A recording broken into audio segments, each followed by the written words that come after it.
Fatso's interview, take one. Who are you? What do you do? Okay. And where do you come from? All right. I'm John Scott. Moved here in 2013 from Portland. I was doing IT work for a while, but cooking's always been my passion. So got the bug, wanted to open up a restaurant. COVID kicked in. Figured, I put all this effort and time and thought. I was like, I'm not going to turn around. So I figured trucks were booming. Went ahead and got a truck. Been going good since then. What brought you down here to Medford from Portland? Brought me here 2013. My wife was offered a job here in Medford. So we moved here. I knew I could find a job anywhere because I was an electrician. But that didn't last too long. Got the bug for cooking again, and here I am again. Since being here, struggle, color, but got received very well from people here, and the way I cook is more not just cooking to make a living, but cooking to make people healthy and aware of their health, and just changing your lifestyle, changing habits of the way you eat. Have a family background of illnesses that basically were preventable. Siblings passing away young, and I had to change that path. Me being the youngest, I was able to see things that were going on between my parents, my siblings, and I'm like, I have to pretty much change that, not for myself, but for my kids also. I want to be around for them. And there's a lot of other people out I see struggling with weight issues and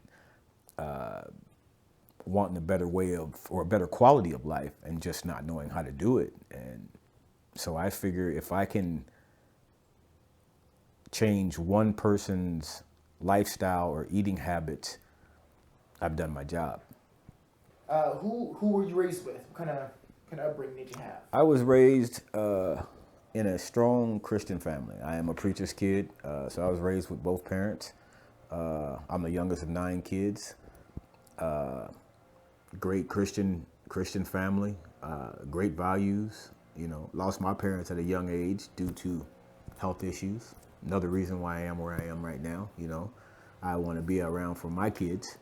I was lucky enough to have my parents up until I was 15, 16 years old, but figured I'd make that change for my own, so I did that. Entrepreneurship. Did you have any examples of successful black people, whether it be doctors, lawyers, pediatricians, optometrists, or any business owners growing up as a kid? Did you have any examples of that directly in your life? No, honestly, I didn't. I just knew from, just looking outside and looking at, people in general. Some people were just stagnant and fine with the way they were in life, and, not wanting to go explore or, go to work 8 hours a day, come home and redo it the next day and just pretty much struggle your whole life. I just knew that's something I didn't want to do. Talk to me about cooking. What started your passion to cook? I've cooked ever since I was a little kid. It's just always been something that I enjoy doing. And, I'd always got complimented on my food just from regular family gatherings and whatever else. And I mean, I have a nephew of mine. He's more like a brother. His name's Howard. He had a food truck, and whether he knows it or not, he kind of inspired me to do my own food truck. I wanted to do it, but I seen him do it, and it kind of just gave me a kick to just go ahead and, even though it wasn't a food truck I wanted to do, it was a restaurant, but it turned into a food truck. And I have 2 trucks now. And, God's willing, I'm working on right now, hoping to open up a cafe. So, got a little,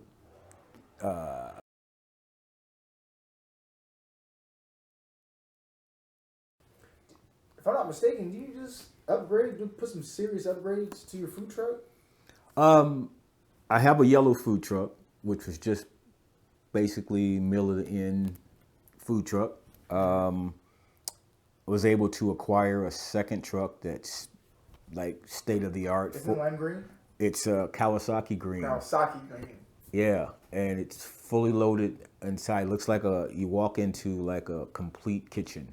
You know, built-in generator. I can go off the grid and cater a party. It's got speakers outside, TVs on the outside, so I could show up at an event for kids that want to play video games and serve them hot dogs and hamburgers if I want to, or wedding, birthday, whatever, football game, basketball game. Outside with COVID, it's like the perfect truck to go out and do events outdoors, and it has everything you would want on it. I've been doing events with cider houses, Thursday night football. They're outside playing cornhole and drinking, and I turn on the football game, and they're sitting outside watching the game, playing cornhole and what, you know.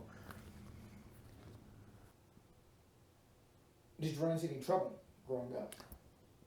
Yeah, being a preacher's kid, you tend to, even being the youngest, you know, you tend to, you know, I was able to look at my siblings and see what not to do, but then you still, you know, you still got to push that button a little bit just to see, you know, is it as bad as you think it is? And, you know, losing my parents at a young age, you know, caused me to drift, you know, just like any other teenager. I did my thing, you know, not proud of a lot of things I did, but to be honest, my wake up call was, I could have went away for a while, and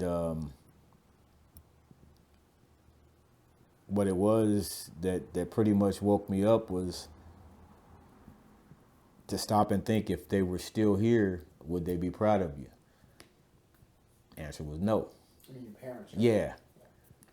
So it was a quick turnaround. Didn't take long, but you know, but I had a strong support group. You know, still being young, still had siblings. You know, I was still in Texas when my mother passed, and majority of my siblings were here on the West Coast, and so after she passed, you know, I finished Job Corps and then moved back here. Went to school for electronics, and I'm still here today. Who were some role models or some people that you looked up to growing up? Or in any stage of your life? I'd have to say the majority of my role models were in church, or just music. I mean, listening to music, listening to gospel, a good sermon, or just basically remembering just small things that my parents had kind of instilled in me or told me, you know, they kind of rang back true. But as far as me, like, actually just looking up to someone in particular, I can't really think of just one person that really made a really big impact besides just wanting to make my parents proud. I've always been like, you know, you see like the Jay-Z's, the Beyoncé's, the Yeezys, and, you know, you got people looking up to them like, that's what I want to be in life. You don't really know what those people are like outside what you see on TV. You really don't know if you actually want to be like that person or not. What's grabbing you is that money that they have. You don't know if he's a good person, bad person, or if she's a good person or a bad person, what their life is really like besides what you see on TV. So it's, you know, I was more or less wanting to make my own self happy. I had, you know, drank a lot, figured that would make you happy. I didn't do anything for you. You know, it just kind of tucks it away for a little bit. Yeah. What keeps you going? Family. Right now, I'd have to say 100% family. Do you have any kids of your own? Yep. I have a son and a daughter. What do they do, if you don't mind me asking? My son, he's in the banking world, and my daughter, it took her a little bit to get going. She's in the medical field, so they're doing okay for themselves. What were some dreams and hopes that you had for them, growing up?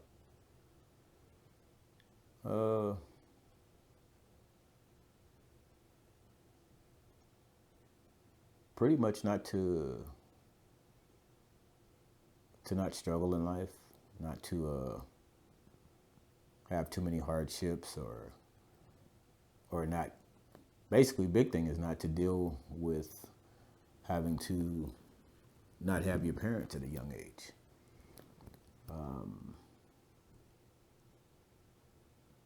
I can say, pretty proud how it turned out. With the knowledge you have now, if you could go back in time and talk to a younger version of you, what would be one thing you would say to yourself? Younger version of myself. I would have to say probably with a lot of the decisions I made, if I could go back to a younger version of myself and pretty much just tell him to stop and honestly think. If that makes sense. Stop, breathe, think. Because I would have to say the biggest problem for me was reacting too quick to anger issues, drinking issues, just in general. So if I could go back, it would be pretty much stop, think, wait, listen. You have time to learn. Don't rush it. That'd pretty much be it. What are some things our youth can do today to help make their tomorrow better?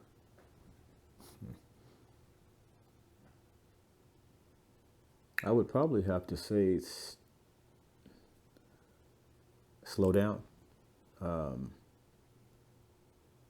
Stop looking outside in the world for happiness.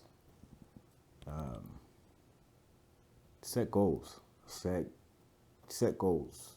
If it's 1 or 2 goals a month, a year, set those goals. Accomplish those first. Then set a bigger goal. Accomplish those. And if you see that the goals that you're setting are a little too easy, just up it a little bit. You know what I mean? Sky's the limit for our youth. You know what I mean? Me growing up, it was a total different time. Now there's a lot of opportunity for the youth. A whole lot of opportunity for youth. Take advantage of it. Don't think that you have to dribble a ball. You have to make a hit song. You have to please everyone around you. Please yourself. Everything else will come. You make yourself happy, everything else around you will be okay. And that's another thing, me being a preacher's kid, so the way I was raised, everybody's always pushing, put God first, put God first, put God first. I agree with that to an extent, but God's going to be there no matter what. It's going to always be there. So I look at it, put yourself first. You have to. He'll be there to pick up the pieces, but you got to want it in order to get that extra help. There's people all the time, I need this, I need that. Take a step towards that goal. Someone might come along and help you. You can't just always ask, and in an extent, it's kind of like begging. Fix yourself first. Sort of like I did with my body. I'm renting this body. make sure it's okay before I get evicted from this body, if that makes sense to you. So tell me about your food truck. My food truck is called Fatso's. Fatso's Cheketos. Most people just say Fatso's. Fatso's basically started with me wanting to great food, healthy food, but also flavorful food. My truck is pretty much gluten-free, low carb, no extra, no added sugar. It's so pretty much take my favorites or anyone's favorite foods, limit the carbs, no extra added sugar, but make it also taste good, your stomach's full, and you feel better after you eat. And just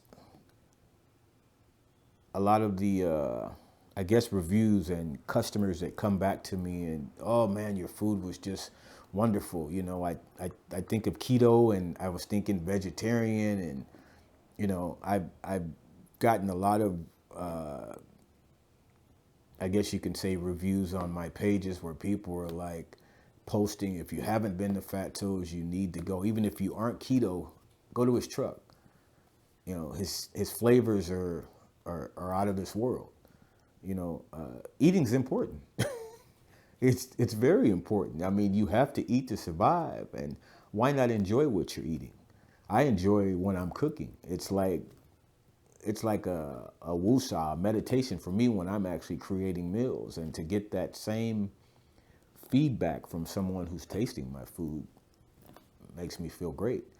I don't just have one set genre of food. I cook everything. Not only do we have the Fatso's food truck, I also do catering. We also have an entity of it called So Fat Living, which is basically, it's growing, but you'll be able to reach out to So Fat Living for meal prep or just basically information on eating healthy. You can have different elements: diabetes, lupus, IBS. With the keto lifestyle, there's certain things you can eat to actually heal your body. And that's where So Fat Living comes in hand. So not only does Fatso's feed you, So Fat Living actually teaches you how to eat and heal your body. So what type of success have you seen personally since eating healthier? Personally, feel better. I sleep great. Used to having back problems, knee problems, just different elements in the body that were basically there, and, you know, could have went to the doctor and maybe it was this, maybe it was that, but a lot of it just stemmed from being overweight, not eating healthy, not being healthy. Back problems went away, started sleeping better, attitudes better. What's the heaviest you weighed, if you don't mind me asking? To be honest, I don't know the exact heaviest because I really didn't like being on the scale. So, but now I kind of look forward to getting on the scale. It's kind of a, you know, it's kind of a reward to get on the scale. So what about have you had anybody any customers reach out to you, you know, with some success stories of eating healthy, anything like that? Yeah, I have a customer, actually quite a few customers, but there's one that comes in mind. She comes in from Wairika quite frequently to eat at our food truck, and she's been with me from day one. You know, she's like my own cheerleader. She can be at the truck and there's other customers around, and she'll she'll start going, I've been coming here since so and I've lost over 100 pounds, and you've got to eat this, you've got to try this, and you've got to try that. And so that's important. And I've got quite a few customers that have been with me from day one and are still there, and they bring me new customers just by, word of mouth and their success on living better. Actually, the customer I was telling you about from Wairika, she was on the keto lifestyle, but her husband wasn't. And she finally got him on it. And she was just at my truck the other day. And if I'm not mistaken, he's down 40 pounds and he's sleeping better and not snoring. And so it makes you feel good doing what you do. If it's not just for yourself, if like I said, if I can make one other person happy, healthier, I think I've done my job. That saying, teach one, reach one, reach one, teach one. It's, goes hand in hand. Where can we find this delicious food you talk about? Where can we find you? You can find me on Facebook or Instagram, Fatso Cheketos. Still working on the webpage. Had one up and running, but kind of revamping that right now. But you can basically find me Google. I've been doing a lot of catering lately. You can pretty much go to Google for that, or Instagram or Facebook, message me. I'm typically parked at Food Pot here in Medford. It's called the Backyard Community Food Court. I'm typically there Monday through Friday from 11 to 3:30. Hours will probably be a little longer the better the weather gets.